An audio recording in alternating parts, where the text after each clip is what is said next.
Anniversary special video. তোমরা তো সবাই জানো যে কালকে ছিল আমার অ্যানিভার্সারি, মানে আমাদের অ্যানিভার্সারি, আমার বরের।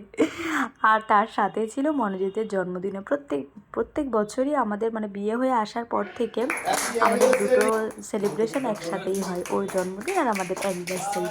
কি বলবো, বরটার না সত্যি খুব শরীর খারাপ, মানে ওর এত ঠান্ডা লেগেছে, সেই জন্য আমরা আর বেশি কিছু করিনি, ওই কোনোরকমভাবে একটু বাড়িতেই আনন্দ। তো এটাই আমার সবথেকে ভালো লাগে, যে বাইরে ঘুরতে যাওয়া, বাইরে গিয়ে খাওয়া দাওয়ার থেকে আমার মনে হয় ফ্যামিলির সাথে এই আনন্দটাই সব থেকে সুন্দর।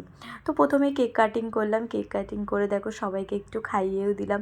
এটা তো খুব মজা। আর সব থেকে বড়ো কথা হলো কেকটা কে এনেছে বলো তো, আমার দেওর। এত টেস্টি ছিল কেকটা, কি বলবো, দারুণ কেক ছিল।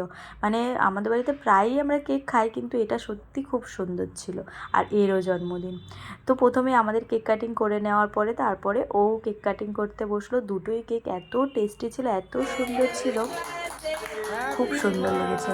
অনেক দিন পরে এত সুন্দর কেক খেলাম, তো তার জন্য ক্রেডিট আমার দেওরকে যায়।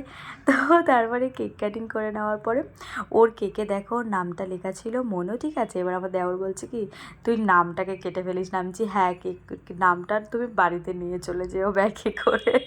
মানে খুব মজা হয়েছে, মানে সন্ধ্যাবেলাটা সত্যি একদম জমে গেছে আমার।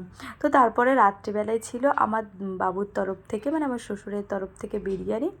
আমার তো পুরো জমে গেছে রাত্রিরটা, একেবারে রাত্রিরটাও জমে গেছে। বিরিয়ানি হলে আর কি চাই বলো। তো তারপরে আমরা সবাই মিলে দেখো বিরিয়ানি খেতে বসে গেছি, আমি, বাবু, মা, আমরা সবাই মিলে, আমার বর, সবাই মিলে বিরিয়ানি খেতে বসে গেছি। তো এই ছিল আমাদের আজকের মানে কালকের সন্ধ্যাবেলাটা। তো তোমাদের কেমন লাগলো আমার অ্যানিভার্সারি ভিডিওটা অবশ্যই জানিও। ছোটোখাটোর মধ্যে হলেও আমার কাছে কিন্তু খুব খুব খুব স্পেশাল।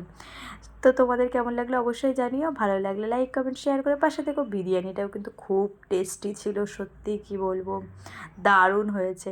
তো টাটা, সবাই খুব ভালো থেকো।